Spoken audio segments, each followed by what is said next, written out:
बच्चों, पिछले वीडियो में हम लोग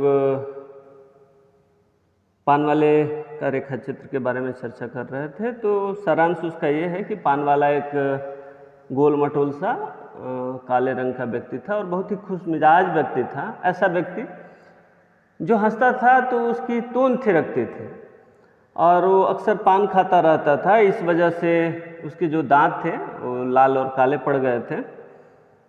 उसमें थोड़ी सी जलन की भी भावना थी। जब लोग उससे बात करते, उसके बारे में ना बात करते थे, दूसरे के बारे में बात करते थे, तो सामान्य सी जो मानव स्वभाव है उसमें भी था। लेकिन इसके अलावा वो भावुक भी था। जब उसे पता चलता है कि अब कैप्टन चश्मा वाला नहीं रहा और लेखक उसके बारे में पूछते हैं तो उसकी आंखें डबडबा जाती हैं। यानी हम कह सकते हैं कि पान वाले के मन में थोड़ी सी भावुकता भी थी। और ऐसा नहीं है कि सिर्फ वो अपने से मतलब रखता था, वो दूसरे के दुख से दुखी भी होता था, हालांकि दूसरे के सुख से सुखी हो या न हो। आइए अगले क्वेश्चन पे हम लोग बात करते हैं। जो 5वां सवाल है, वो लंगड़ा क्या जाएगा फौज में, पागल है पागल। ये कथन भी पान वाले का ही है। वो जब कैप्टन के बारे में और डिटेल जानना चाहते हैं हालदार साहब पूछते हैं कि भाई आखिर ये कैप्टन है कौन, ये क्या फौज वगैरह में था, रिटायर्ड हो गया है और किसी कैप्टन के पद में था क्या, और उसका सुभाष चंद्र बोस के प्रति लगाव है, इस वजह से उस मूर्ति की चश्मे वाली कमी को पूरा करता है। तो इसे जलन होती है और वो थोड़ा सा मानवीय स्वभाव का जो हिस्सा है वो थोड़ा सा इस बात से दुखी होता है। उसके अंदर ईर्ष्या की भावना जागती है कि पान हमारे यहाँ ये आदमी खाता है और मेरे से तो कभी मेरे बारे में हालचाल नहीं पूछता है, और अक्सर जब आता है उसी के बारे में पूछता है। उसको ये इतना तवज्जो क्यों दे रहा है, उतनी प्रायोरिटी क्यों दे रहा है ये आदमी उस चश्मे वाले के बारे में। तब बोलता है कि वो क्या जाएगा, वो फौज में क्या जाएगा, वो लंगड़ा। तब लेखक को पता चलता है कि अरे यार, वो जो आदमी था जिसको लोग कैप्टन कहते हैं वो तो एक अपाहिज व्यक्ति है, पागल है पागल।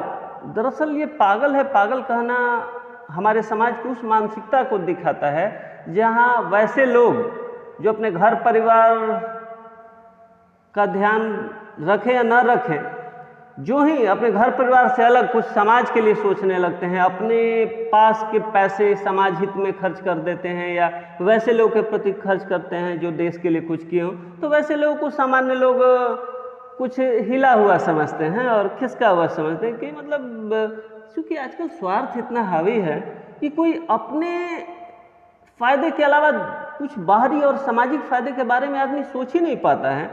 तो जो पान वाला अगर ऐसा कुछ बोलता है तो दरअसल ये सामाजिक जो सोच है उसको बयां करता है और ये उस सामाजिकता, समाज की मनोदशा को दिखाता है कि आमतौर पे समाज के लिए सोचने वाले को लोग पागल ही समझते हैं कि देखो यार, अपना समय खराब कर रहा है, अपने घर परिवार के लिए कुछ करता है, क्या इस सब में लगा हुआ है। यानी बिना स्वार्थ के कोई आजकल कुछ कर ही नहीं रहा। तो ये इस पाठ के मुख्य सवाल थे। कुछ सवाल रचना और अभिव्यक्ति के हैं, हालांकि एग्ज़ाम में तो नहीं आते, बट हमारी समझ, हमारे कॉन्सेप्ट के लिए, हमारी क्रिएटिविटी के लिए भी सवाल ज़रूरी होते हैं। आइए थोड़ी थोड़ी चर्चा इन पर भी कर लेते हैं। इसमें जो सवाल है, निम्नलिखित वाक्य पात्रों की कौन सी विशेषता की ओर संकेत करते हैं। हालदार साहब हमेशा चौराहे पर रुकते और नेताजी को निहारते।